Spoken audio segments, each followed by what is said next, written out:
Joining me now is Florida Congressman Mario Diaz Balart. He's a member of the House Appropriations Committee. Congressman, your reaction? Look, it's pathetic. It's sad. It's actually also insulting, and it's elitism. Elitism at the top, at the worst, at the most dramatic way.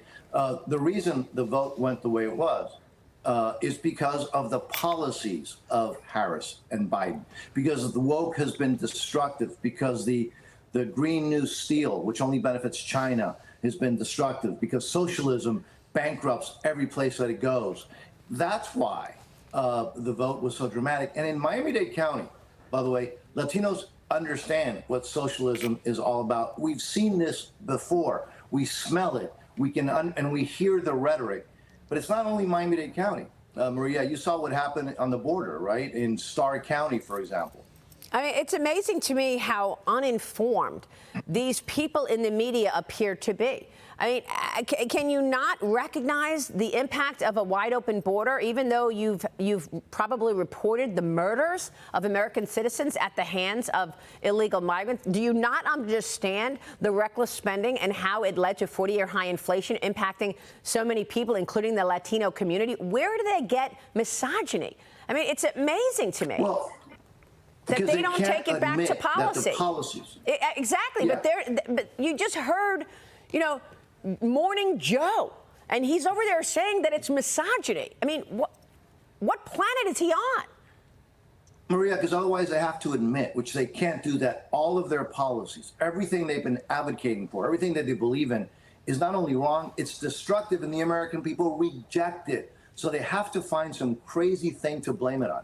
Now, they are going absolutely nuts. The things they're saying are absolutely insane. But that's precisely why the American people no longer listens to them. And that's precisely why the American people rejected them, the policies they support, and overwhelmingly supported Donald Trump.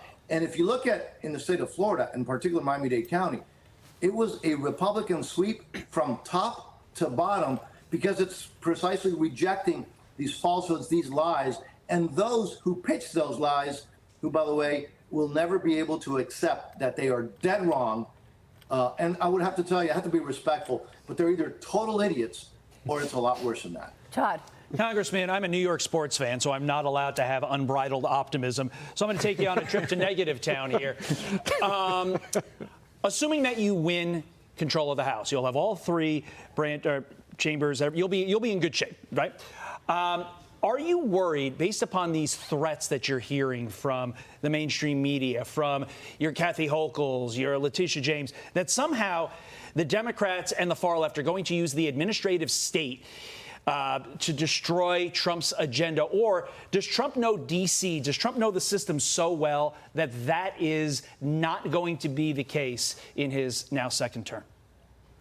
Well, 2 points on your question. Number one, the deep state will do everything possible to stop the Republican agenda and to stop President Trump. That we know. We've seen it before. Number two, though, is that it's very important. It's going to be very important that the president have the right people in the right places. It has to be a combination of experienced people who understand the swamp, understand D.C., and understand how to fight it, and then some obviously new blood to get those good new ideas. So that it's going to be a combination of both that gets it done. But this is going to be a battle, and the swamp, the administrative state, the deep state, whatever you want to call it, the ingrained bureaucracy is going to do everything in its power, everything, to stop this agenda. But we have an opportunity, a historic opportunity. We know that. We have limited time, by the way, to do it. So if we control everything, that's why we have a very aggressive agenda. It's not going to take 100 days. We want to do it earlier than that. To get this country righted and to fight this insanity that we're seeing in the media, and that, by the way, is also supported by the bureaucracy in Washington, D.C. Congressman, you're one of a trio of Cuban-American Republicans winning in Florida last night. Congratulations. You beat your opponent by nearly 42%, receiving more than 70% of the vote. But control of the House is still undecided. Republicans are currently leading. Mike Johnson formally asking Republicans to re-elect him as Speaker. In a letter, Johnson writes this: the next 2 years can result in the most consequential Congress of the modern era. So, Congressman, will you support Mike Johnson? Wholeheartedly.